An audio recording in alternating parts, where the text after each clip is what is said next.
डोडा में आतंकियों की तलाश के लिए स्पेशल ऑपरेशन ग्रुप ने शुरू किया अभियान। सर्च ऑपरेशन में हेलीकॉप्टर की भी ली जा रही है मदद। पहाड़ियों पर घने जंगलों में छिपे हैं आतंकी। जम्मू कश्मीर के डोडा में कल रात आतंकियों ने घात लगाकर किया था अटैक। एक कैप्टन समेत 5 जवान हुए शहीद। शहीदों में जम्मू कश्मीर पुलिस का जवान भी शामिल। जम्मू कश्मीर के डोडा में आतंकी हमले को लेकर रक्षा मंत्री राजनाथ सिंह ने army chief general Upendra Dwivedi से बात की। आतंकी घटनाओं को लेकर सख्ती से पेश आने की बात कही। भारतीय सीमा में घुसपैठ की कोशिश कर रहे 3 विदेशी आतंकियों को भारतीय सेना ने किया ढेर। भारी मात्रा में हथियार और गोला बारूद बरामद किया। जम्मू कश्मीर के डीजीपी का आतंकवाद को लेकर बड़ा बयान। डीजीपी ने घाटी में आतंकवाद के लिए राजनीति को बताया जिम्मेदार। कहा क्षेत्रीय दलों के रवैये से बढ़ा नेटवर्क। आतंकी मुठभेड़ में 5 जवानों की शहादत पर राहुल गांधी ने किया नमन। सोशल मीडिया पर लिखा, बीजेपी की गलत नीतियों का खामियाजा भुगत रहे हैं हमारे जवान और उनके परिवार। विकासशील इंसान पार्टी के अध्यक्ष और पूर्व मंत्री मुकेश सहनी के पिता जीतन सहनी की बेरहमी से हत्या। बिहार के दरभंगा में घर के अंदर मिला शव। दरभंगा में मुकेश सहनी के पिता की हत्या के बाद पटना में प्रदर्शन। आरजेडी के कार्यकर्ताओं ने सरकार के खिलाफ नारेबाजी की।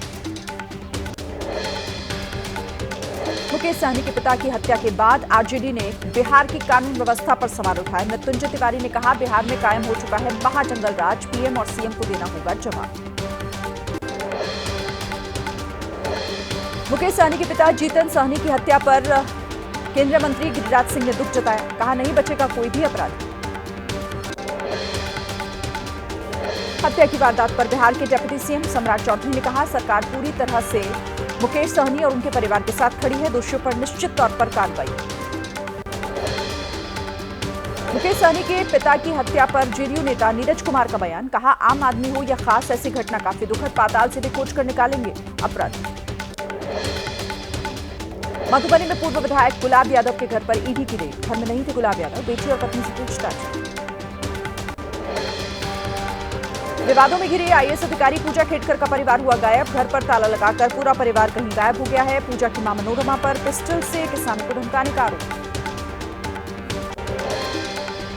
विवादों में घिरी ट्रेनी आईएएस पूजा खेड़कर पर बड़ा खुलासा। नवले मेडिकल कॉलेज के डायरेक्टर बोले, एडमिशन के वक्त पूजा को बीमारी नहीं थी। इसी कॉलेज से पूजा ने एमबीबीएस की पढ़ाई की थी। आंदोलन कर रहे पंजाब के किसानों का ऐलान, जब भी शंभू बॉर्डर खुलेगा दिल्ली की तरफ कूच करेंगे। किसान नेताओं ने कहा, फैसले के खिलाफ हरियाणा सरकार का सुप्रीम कोर्ट जाना ये साफ करता है कि रास्ता हरियाणा सरकार ने ही रोका था। उत्तराखंड के सीएम पुष्कर सिंह धामी ने लोक उत्सव हरेला के मौके पर देहरादून में किया वृक्षारोपण। शहीदों के नाम किया अभियान। नवी मुंबई से दर्शनों के लिए पंढरपुर जा रही बस हादसे का शिकार। ट्रैक्टर से टक्कर के बाद बस खाई में गिरी। 5 यात्रियों की मौत, 49 घायल।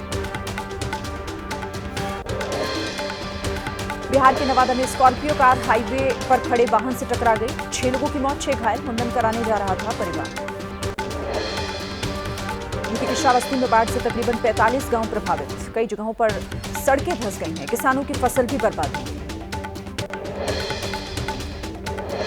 बिहार के पूर्वी चंपारण जिले में गंडक नदी उफनाई। केसरिया ब्लॉक के दर्जन भर गांव बाढ़ की चपेट में आए।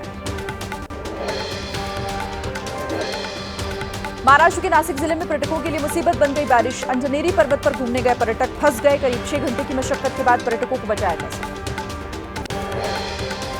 यूपी के लखीमपुर खीरी में शारदा नदी में उफान। शारदा नदी के बहाव में बह गया किनारे पर बना एक मंदिर। देखते देखते समा गया पूरा मंदिर नदी में। लोगों में दहशत का है माहौल।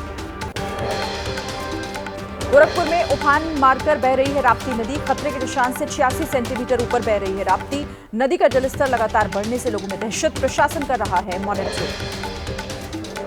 राप्ती नदी का जलस्तर बढ़ने से गोरखपुर के 47 गांव प्रभावित हैं। गांव को जोड़ने वाले मार्ग पर तालाब जैसा नजारा। आवाजाही के लिए लगाए गए 91 बोट, 150 नाव रखी गई रिजर्व। यूपी के सिद्धार्थनगर में बूढ़ी राप्ती नदी की वजह से आई बाढ़। सड़कों पर पानी भरने से लोगों को आवाजाही में दिक्कत। अब बोट के सहारे आवाजाही को मजबूर हैं। सिद्धार्थनगर से दूसरे शहरों की तरफ जाने वाले लोग परेशान। करीब 1 किलोमीटर पैदल चलकर मिल रही है बोट। रोजमर्रा के कामों के लिए घरों से निकलने वालों की मुश्किलें बढ़ गई। सिद्धार्थनगर में बूढ़ी राप्ती नदी की वजह से कई गांवों में बाढ़ जैसे हालात। मुख्य मार्ग से लिंक मार्ग पानी में डूब गए हैं। बाढ़ के पानी में डूबने से लोगों की फसलें भी चौपट हो गई हैं। कई परिवार सुरक्षित स्थानों पर शिफ्ट हुए। गोरखपुर में राप्ती नदी से प्रभावित इलाके में लोगों के पास खाने पीने की चीजें पहुंचा रहा है प्रशासन। बाढ़ पीड़ितों में राहत सामग्री बांटने के बाद अब प्रशासन ने किया लंच पैकेट्स भी तैयार किए। सीतापुर में तीर्थ स्थल नैमिषारण्य के घाट हुए जलमग्न। गोमती नदी का जलस्तर बढ़ने की वजह से घाट पानी में डूबे। राजघाट पर सीएम योगी का ड्रीम प्रोजेक्ट भी पानी में।